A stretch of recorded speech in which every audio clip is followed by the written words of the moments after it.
چین کے شہر تیانجن میں شنگھائی تعاون تنظیم کا سربراہی اجلاس میں وزیر اعظم شہباز شریف عالمی رہنماؤں کی توجہ کا مرکز بن گئے۔ شہباز شریف کا اجلاس میں پہنچنے پر چینی صدر شی جن پنگ اور خاتون اول نے استقبال کیا۔ روسی صدر پیوٹن، ترک صدر طیب اردوان اور دیگر رہنماؤں کی بھی اجلاس میں شرکت۔ وزیر اعظم کی روسی صدر پیوٹن، ملائیشیا کے صدر انور ابراہیم، بیلاروس کے صدر الیگزینڈر لوکاشینکو سے ملاقاتیں۔ آذربائیجان کے صدر الہام علیوف، ترک صدر طیب اردوان، تاجک صدر امام علی رحمان، ترکمانستان کے صدر بردی محمدیو، کرغزستان کے صدر سے بھی ملے۔ شہباز شریف کی مالدیپ کے صدر محمد معیز اور اقوام متحدہ کے سیکرٹری جنرل انتونیو گوتریس سے بھی غیر رسمی ملاقاتیں۔ وزیر اعظم شہباز شریف سے عالمی رہنماؤں کی غیر معمولی گرم جوشی دیکھنے میں آئی۔ ملاقاتوں میں دیکھی گئی قربت پاکستان اور ان ممالک کے مابین برادرانہ اور دوستانہ تعلقات کی عکاس ہے۔ پاک چین دوستی ہر آزمائش پر پوری اتری ہے۔ ہم تاریخی اور ثقافتی اعتبار سے ایک دوسرے سے جڑے ہیں۔ وزیر اعظم شہباز شریف کا چین کی تیانجن یونیورسٹی میں فیکلٹی اور طلباء سے خطاب۔ کہا، پاکستان پہلی مسلم ریاست ہے جس نے چین کو تسلیم کیا۔ پاکستان اور چین نے ہر مشکل گھڑی میں ایک دوسرے کا ساتھ دیا۔ پاک چین تعلقات میں عدم اعتماد پیدا کرنے کی تمام سازشیں ناکام ہو گئیں۔ پاکستان اور چین مل کر ترقی کی منازل طے کریں گے۔ وزیر اعظم شہباز شریف اور ترک صدر رجب طیب اردوان کی ملاقات۔ ترک صدر کا پاکستان میں حالیہ مانسون بارشوں اور سیلاب سے نقصانات پر اظہار افسوس۔ پاکستان میں سیلاب سے قیمتی جانی اور مالی نقصانات پر پاکستانی عوام سے یکجہتی کا بھی اظہار کیا۔ کہا، مشکل کی گھڑی میں ترک حکومت اور عوام پاکستان کے ساتھ ہیں۔ بھارت کی آبی جارحیت جاری۔ دریائے چناب میں ایک اور بڑا سیلابی ریلا چھوڑ دیا۔ بھارت نے سلال ڈیم کے سارے گیٹ کھول دیے۔ پنجاب میں آئندہ 36 گھنٹوں کے دوران اونچے درجے کے سیلاب کا خدشہ۔ دریائے چناب اور راوی کے سیلاب نے سب کچھ ملیامیٹ کر دیا۔ دریائے چناب کے اطراف 1169 اور راوی پر 478 دہات سیلاب کی نظر۔ چناب کا سیلابی ریلا سیالکوٹ، وزیر آباد اور چنیوٹ میں تباہی کے بعد جھنگ میں داخل، 300 سے زائد دیہات کو لپیٹ میں لے لیا۔ سیلابی ریلا ہیڈ محمد والا کی جانب بڑھنے لگا۔ ملتان میں سیلابی صورتحال نے ہزاروں افراد کو بے گھر کر دیا۔ متاثرین بے سر و سامانی کی حالت میں نقل مکانی پر مجبور۔ مظفر گڑھ کے 104 موضع جات کو خطرہ۔ چناب میں ہیڈ خانکی پر 2,15,000، ہیڈ قادر آباد پر 2,25,000 کیوسک پانی کا بہاؤ۔ دریائے راوی کے سیلابی پانی کی تباہ کاریاں بھی جاری۔ شیخ پورہ کا وسیع علاقہ زیرآب، ہزاروں ایکڑ اراضی اور مکانات دریا برد۔ ساہیوال میں دریائے راوی سے ملحقہ داد بلوچ، کرم بلوچ اور اورنگ آباد کی آبادیوں میں سیلابی پانی داخل۔ شاہدرہ کے مقام پر پانی کی سطح میں کمی، پانی کا بہاؤ 76,000 کیوسک ریکارڈ۔ تحصیل شرکپور کے 15 موضع جات کی ہزاروں ایکڑ فصلیں تباہ۔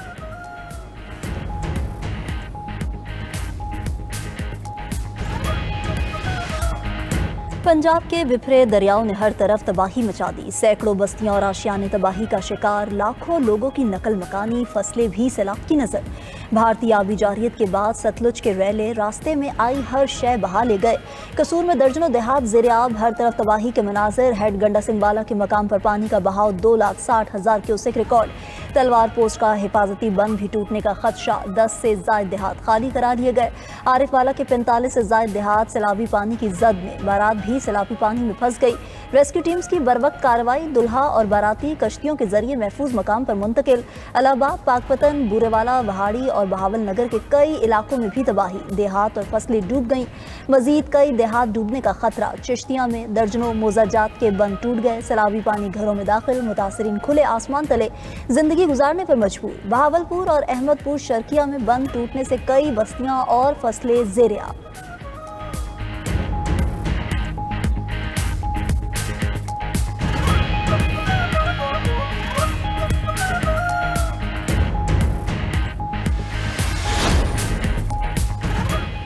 دریائے سندھ میں بھی شدید سیلاب کا خطرہ، این ڈی ایم اے نے خبردار کر دیا۔ نیشنل ڈیزاسٹر مینجمنٹ اتھارٹی کے مطابق پنجاب کے سیلابی ریلے پیر کو کوٹ مٹھن سے گزریں گے۔ منگل اور بدھ کو دریائے سندھ میں اونچے درجے کا سیلاب متوقع۔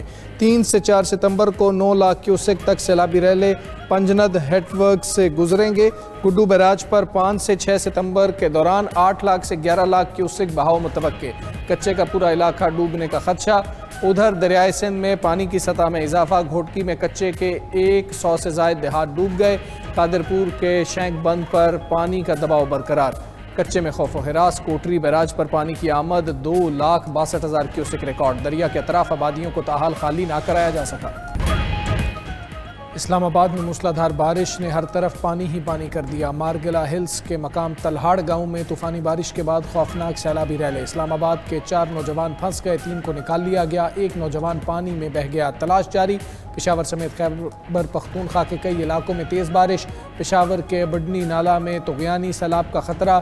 ڈی آئی خان میں چھت گرنے سے ماں، 2 کم سن بیٹیوں سمیت جاں بحق۔ گھر اور دکانیں سیلابی ریلے میں بہہ گئیں۔ ٹانک اور خیبر میں بھی سیلابی صورتحال۔ پاک افغان شاہراہ بند۔ آزاد کشمیر میں بھی بارشوں اور سیلابی صورتحال کا الرٹ جاری۔ نیلم، مظفر آباد، باغ، شردہ حویلی اور کوٹلی میں اگلے 12 سے 24 گھنٹوں کے دوران شدید بارش متوقع۔ شہری اور نشیبی علاقوں میں سیلاب اور پہاڑی علاقوں میں لینڈ سلائیڈنگ کا خدشہ۔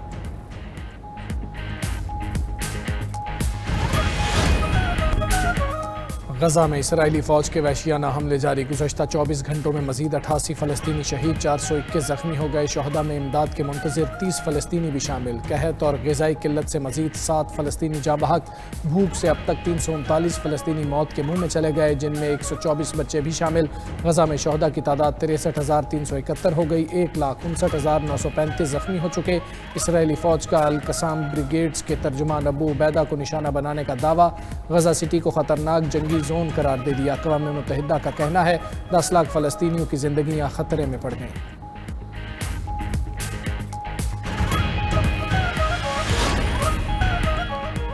روس کے یوکرین پر حملے جاری، 1 شخص زخمی۔ تازہ حملوں میں 4 پاور سٹیشن کو نقصان پہنچنے سے 29,000 سے زائد صارفین بجلی سے محروم ہو گئے۔ اوڈیسا کے قریب بندرگاہی شہر چرنومورسک سب سے زیادہ متاثر ہوا۔ یوکرین کی سب سے بڑی پاور کمپنی ڈی ٹیک نے 4 تنصیبات کو نشانہ بنائے جانے کی تصدیق کی ہے۔ دوسری جانب یوکرین کا روس کا ہی بارود اس کے خلاف استعمال کرنے کا دعویٰ۔ غیر ملکی میڈیا کے مطابق یوکرینی افواج نے روسی بارودی سرنگوں کا استعمال کرتے ہوئے روس کے اندر 2 پلوں کو نشانہ بنایا ہے۔ دونوں پل خارکیف کی سرحد کے قریب واقع تھے۔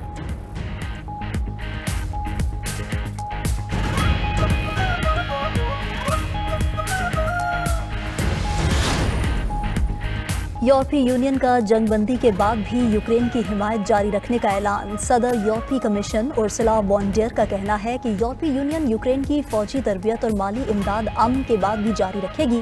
سیکیورٹی ضمانت کے طور پر یورپی یونین یوکرین میں فوجیوں کی تعیناتی پر بھی غور کر رہی ہے۔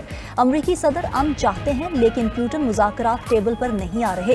دوسری جانب جرمنی، برطانیہ، نیٹو اور یورپی یونین کے اعلیٰ حکام جمعرات کو پیرس میں ایک اجلاس میں یوکرین کی صورتحال پر بات چیت کریں گے۔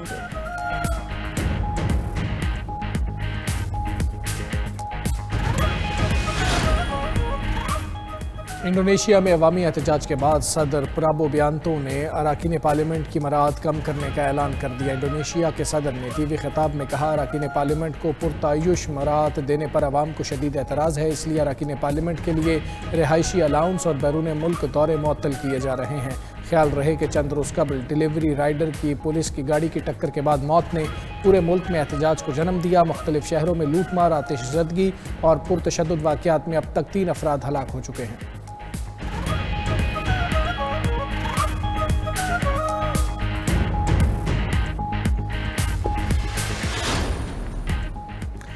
اور اسکاٹ لینڈ کے 3 بھائیوں نے بحر الکاہل کو کراس کرنے کا ریکارڈ بنا ڈالا۔ ہاتھ سے چلنے والی کشتی کی مدد سے کم ترین عرصے میں کراس کیا۔ ایوان، جیمی اور لاخلن میکلن نے 139 دنوں میں 9,000 میل کا فاصلہ طے کیا۔ تینوں بھائی جنوبی امریکہ سے بحر الکاہل عبور کرنے والی پہلی ٹیم بھی بن گئے ہیں۔ سفر کے دوران وہ صرف تازہ پکڑی گئی مچھلی اور فریز ڈرائی کھانوں پر گزارا کرتے رہے۔